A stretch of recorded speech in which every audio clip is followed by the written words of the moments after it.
হারাম ভক্ষণকারীর দোয়া কবুল হয় না।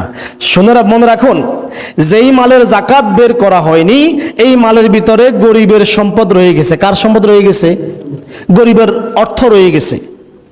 এখন এই যার কারণেই সর্বপ্রথম যারা জাহান্নামে যাবে, কারা যাবে জানেন? সর্বপ্রথম 3 ব্যক্তি জাহান্নামে যাবে। রাসূলের হাদিস, হযরতে আবু হুরায়রা রাদিয়াল্লাহু তাআলা আনহু বলেন, ক্বালা রাসূলুল্লাহ সাল্লাল্লাহু আলাইহি ওয়াসাল্লাম আউয়ালু সালাসাতিন ইয়াদখুলুনান নার, সর্বপ্রথম যেই 3 ব্যক্তি জাহান্নামে যাবে আল্লাহ নবী তাদের নাম ঘোষণা করতেছেন। 1 ফামিরু মুসাল্লিতুন, অত্যাচারী, স্বৈরাচারী, জালিম শাসক, যে মানুষের উপরে জুলুম করে, অত্যাচার করে এমন শাসক, সে সর্বপ্রথম জাহান্নামে যাবে। তার সিরিয়ালটা আগে, কারণ তার উপর রাষ্ট্র জনগণ তার উপর আমানত ছিল, সে আমানতের খেয়ানত করেছে, সর্বপ্রথম সে জাহান্নামে যাবে। 2 ওয়াযু সারওয়াতিন মিনাল মাল লা ইউদ্দি হাক্কাল্লাহি ফি মালিহি, ওই সম্পদশালী ব্যক্তি যে তার সম্পদ থেকে আল্লাহর হক যাকাত বের করে নাই। নাউজুবিল্লাহ বলবেন না। দ্বিতীয় অবস্থান ওই ব্যক্তি, প্রথমে বলছেন, দেখেন হাদিসের মিলটা দেখেন, আল্লাহু আকবার। প্রথমে বলতেছেন অত্যাচারী জালিম শাসক, স্বেচ্ছাচারী স্বৈরাচারী শাসক, তারপরে বলতেছেন ওই ব্যক্তি যে তার সম্পদ থেকে আল্লাহর হক যাকাত বের করে না। অর্থাৎ দ্বিতীয় পর্যায়ে বলতেছেন যে ইসলামী অর্থনীতিকে অস্বীকার করেছে, অর্থনীতিকে ভঙ্গুর করেছে, তাকে দ্বিতীয় পর্যায়ে জাহান্নামে নিক্ষেপ করা হবে। এরপরে বলতেছেন ওয়া ফাকিরুন ফাখুরুন আও ফাজুরুন, 3 নম্বরে হচ্ছে দারিদ্র অথবা পাপাচারী, অহংকারী। দারিদ্র লোক কিন্তু অহংকারী, দারিদ্র লোক পাপাচারী, তৃতীয় পর্যায়ে এই লোকদেরকে জাহান্নামে নিক্ষেপ করা হবে।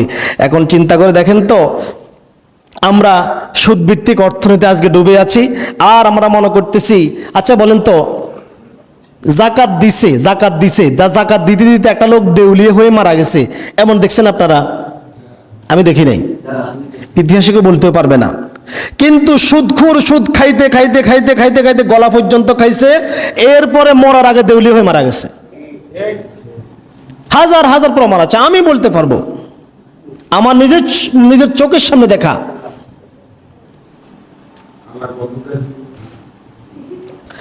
আল্লাহ তাআলা আমাদেরকে মাফ করুক, সকলে বলে আমিন। যাকাত নেওয়ার যদি কেউ না থাকে, এই সম্পদ কি করবেন? এই সম্পদ প্রয়োজনে ওই যে ডাস্টবিনটা ফেলে দিবেন, তবুও যাকাতের মাল আপনার ঘরে রাখতে পারবেন না। কেন? আপনার ঘরে একটা সাপ আছে, একটা বিষাক্ত গোক্র সাপ আছে, এটা কামড় দিলে একজনকে কামড় দিতে পারে, একজন ক্ষতিগ্রস্ত হবে। কিন্তু আপনার ঘরে যদি জাকাতের মাল থাকে, জাকাতের মাল থেকে যদি জাকাত আপনি বের না করেন, তা আপনার পুরা পরিবার ধ্বংস হবে, পুরা পরিবারকে আল্লাহ তাআলা জাহান্নামে নিক্ষেপ করবে, কিয়ামতে সাফরের কামড় দিয়ে দিয়ে আপনাদেরকে অত্যাচার করবে। রাসূলুল্লাহর হাদিস দেখেন, আন আবি হুরায়রা রাদিয়াল্লাহু তাআলা আনহু, আবু হুরায়রা রাদিয়াল্লাহু তাআলা আনহু বলেন, রাসূল সাল্লাল্লাহু আলাইহি ওয়াসাল্লাম বলেছেন, আল্লাহ যাকে ধন সম্পদ দান করেছে, অথচ ওই ধন সম্পদ থেকে যাকাত বের করে নাই। কি বের করে নাই? ওই ধন সম্পদ থেকে যাকাত বের করে নাই, আর এই ধন সম্পদ কিয়ামতের দিন বিষাক্ত টাকমাতাওয়ালা সাপ হিসাবে আসবে। মানে এই সাপ এত বিষাক্ত যে বিষাক্ত হওয়ার কারণে তার মাথায় টাক পড়ে গেছে, তার চোখের নিচে কালো দাগ পড়ে গেছে, এত বিষাক্ত হওয়ার কারণে। এই বিষাক্ত সাপগুলিকে, এই সম্পদগুলি তার সেই দিন এই বিষাক্ত সাপে পরিণত হয়ে তাদের গলার মধ্যে পেঁচিয়ে দেওয়া হবে। এই কিয়ামতে কোটি কোটি মানুষের সামনে তার গলার মধ্যে একটা সাপ পেঁচাই থাকবে, আর একবার এই গালে ছোবল মারবে, একবার ওই গালে ছোবল মারবে, একবার এই গালে ছোবল মারবে, একবার ওই গালে ছোবল মারবে, আর বলবে, দেখো আমি তোমার সেই মাল, সেই সম্পদ, তুমি যার যাকাত বের করো নাই।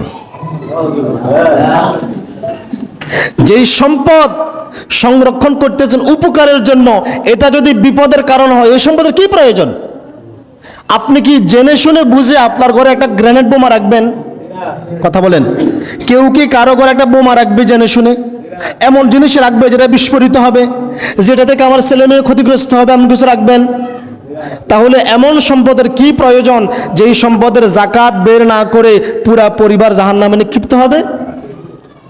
আবু যর গিফারি রাদিয়াল্লাহু তাআলা আনহু বলেন, রাসূল সাল্লাল্লাহু আলাইহি ওয়াসাল্লাম বলেছেন, যেই ব্যক্তির ওট ছিল, গরু ছিল, ছাগল ছিল, ধন সম্পদ ছিল, কিন্তু জাকাত আদায় করেনি, কিয়ামতের দিন এই জন্তুগুলিকে মোটা তাজা আরো হৃষ্টপুষ্ট করে আনা হবে। আপনি যদি 40 বছর জাকাত না দেন, এই 40 বছরে 40টা বেস তৈরি করা হবে, 40টা দল তৈরি করা হবে। এই পশুগুলি যেই ব্যক্তি জাকাত দেয় নাই তাকে পায়ের নিচে মাড়াতে থাকবে।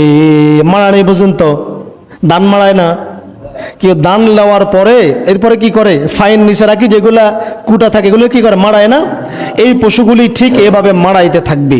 প্রথম দলটি চলে যাওয়ার পরে এটা ঘুরে আবার আসবে, এভাবে চলতে থাকবে। তার জন্য শাস্তি, 40 বছর জাকাত দেন নাই, এই 40টা বেশ আপনাকে মাড়াইতে থাকবে, মাড়াইতে থাকবে। শুনে রাখুন, জাকাত হচ্ছে 8 ব্যক্তির হক, আপনার সম্পদ নয়। জাকাত 8 ব্যক্তির হক। আচ্ছা, এই যে মনে করেন আমাদের এই মসজিদের এখানে গেটে একটা ফকিন্নি মহিলা বা একটা মিসকিন পুরুষ বসলো, তারে 2 4 5 টাকা 10 টাকা 50 টাকা করে আমরা সবাই দিলাম। এখন আপনাদের এখান থেকে কারো কি রুচি এটা কুলাইব এই ফকিন্নির বা মিসকিনের থালা থেকে টাকাগুলো নিয়ে পকেটে নিতে? রুচি আসবে? কেন আসবে না? এটা কি করে সম্ভব?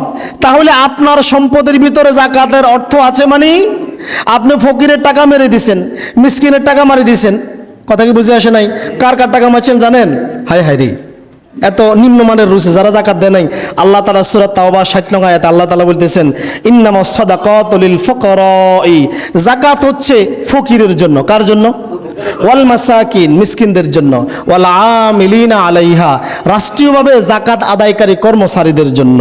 ওয়াল মুআল্লাফাতু কুলুবুহুম, ওই সকল ব্যক্তিদের জন্য যারা তাদের চিত্ত আকর্ষণ প্রয়োজন, অর্থাৎ কিছু অমুসলিম যাদেরকে কিছু অর্থ দিলে ইসলাম গ্রহণ করতে পারে, অথবা এমন নও-মুসলিম যে আর্থিক সংকটে আছে, অথবা এমন অমুসলিম যে মুসলমানদের ক্ষতি করে, তাকে কিছু অর্থ দিলে সে চুপ করে থাকবে। আজকে জাকাতের এই খাত আমরা কাজে লাগাই না, ইহুদি খ্রিস্টানরা কিন্তু ঠিকই কাজে লাগায়। তাদের একটা অর্থের একটা অংশ খ্রিস্টান মিশনারিতে ধর্ম প্রচারের জন্য কাজে লাগায়। বাংলাদেশের দরিদ্র অঞ্চলগুলিতে, পার্বত্য এলাকায়, উত্তরবঙ্গে খবর নিয়ে দেখেন, খ্রিস্টান মিশনারিরা টাকা দিয়ে দিয়ে দিয়ে খ্রিস্টান বানাচ্ছে। আমাদের এই জাকাতের খাত চুরি করে মুসলমান জায়গায় নাই। মার খাবেন না আপনারা? আরো বেশি করে খাওয়ার দরকার। এরপরে বলতেছেন ওয়াফির রিকাবি, কোন মুসলমান বন্দী হয়ে গেছে, দাস হয়ে গেছে, তাকে মুক্ত করার জন্য।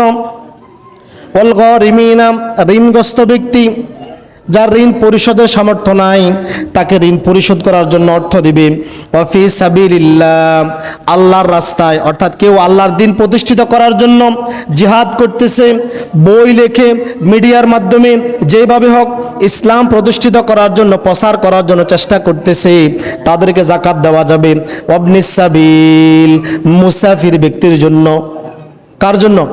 এই 8 ব্যক্তির জন্য জাকাত। কিন্তু আমরা যে খাই ফেললেন, ছি ছি ছি ছি, আপনার রুচি এত খারাপ কেন, এত নিম্নমানের কেন? আপনি 8 ব্যক্তির হক খাবেন কেন আপনি? আবার আরেকটা করে কি আমাদের দেশে জাকাতের নামে কাফড় দেয়, দেয় না? জাকাতের নামে কাফড় দিয়া ভাই তামাশা করিয়েন না, কারণ জাকাত হলো এই 8 ব্যক্তির সম্পদ, আপনাকে খরচ করতে করবেন লোকে। এই লোকের প্রয়োজন হচ্ছে খাবার, আপনি দিলেন কাপড়, সে কি কাপড় খাবে? টাকা হইল গরিবের, টাকা হইল মিসকিনের, টাকা হইল 8 ব্যক্তির, কিন্তু আপনাকে কাপড় কেনার কথা বলছে কে? সে কি বলছে আপনাকে কাপড় কেনার কথা? তার অর্থ তাকে বুঝাই দেন, সে যা ইচ্ছে তাই করুক। আপনাকে খরচ করার পারমিশন দিল কে? দুঃখজনক বিষয় হচ্ছে আমাদের জানা উচিত ছিল জাকাতের অঙ্ক, জাকাতের হিসাব। কিন্তু আজকে দেখেন বাংলাদেশের প্রাথমিক স্কুল থেকে প্রাইমারি বিদ্যালয় থেকে শুরু করে ইউনিভার্সিটির মাস্টার্স, পিএইচডি পর্যন্ত সর্ব অবস্থায়, সর্ববিদ্যায় সুদের অঙ্ক শেখানো হয়। সুদের অঙ্ক শেখানো হয় না? মাদ্রাসায় পর্যন্ত সুদের অঙ্ক শেখানো হয়। লানত আমাদের জন্য। আপনি মনে করতেছেন আপনি গরিব, দেখেন আপনাকে বুঝাই, রাসূলের ঘরে খাবার ছিল না, দিনের পর দিন উপবাস থাকতেন, পেটে পাথর বাঁধতেন। কিন্তু হাদিস দেখেন, বুখারীর হাদিস, আবু হুরায়রা রাদিয়াল্লাহু তাআলা আনহু বলেন, একবার হাসান রাদিয়াল্লাহু তাআলা আনহু নাতি, নানার সাথে বসে রয়েছে মসজিদে নববীতে, নাতি তো কোলে বসে রয়েছে, ছোট্ট মানুষ, কিছু বোঝে না। এই যে আমাদের নূর মোহাম্মদ ভাই আপনার এবার ছোট ছেলে নিয়ে এসছে না, নাতের করে নিয়ে বসে আছে, সামনে কিছু জাকাতের খেজুর আসলো। হাসান রাদিয়াল্লাহু তাআলা ছোট মানুষ, লোভ সামলাইতে পারলেন না, একটা খেজুর মুখে দিলেন। একটা খেজুর কি করলেন? মুখে দিলেন। আল্লাহর নবী লাফ দিয়ে উঠলেন, হায় হায় হায় হায় নাতি কি করেছো, চি চি চি চি চি চি, ওয়াক ওয়াক, নানো থু থু, ফেলে দাও ফেলে দাও। আঙ্গুল ঢুকিয়ে মুখ থেকে টেনে বের করে দিয়েছেন। টেনে বের করতে বলতেছেন, নাতি শোনো, আমরা হাসিমিরা, আমরা তো জাকাত খাই না, আমাদের বাড়ির কিষান কামরা, গোলাম দাস, কর্মচারী, তারাও জাকাত খায় না, তারাও বড় লোক, আর আপনি জাকাত দিচ্ছেন না? ছি ছি ছি ছি ছি, লানত লানত আমাদের জন্য। যাদের উপরে জাকাত ফরজ আছে, অনুরোধ জানাবো আপনারা জাকাত আদায় করে দিবেন, আল্লাহর পাকড়াও থেকে বাঁচেন। আল্লাহ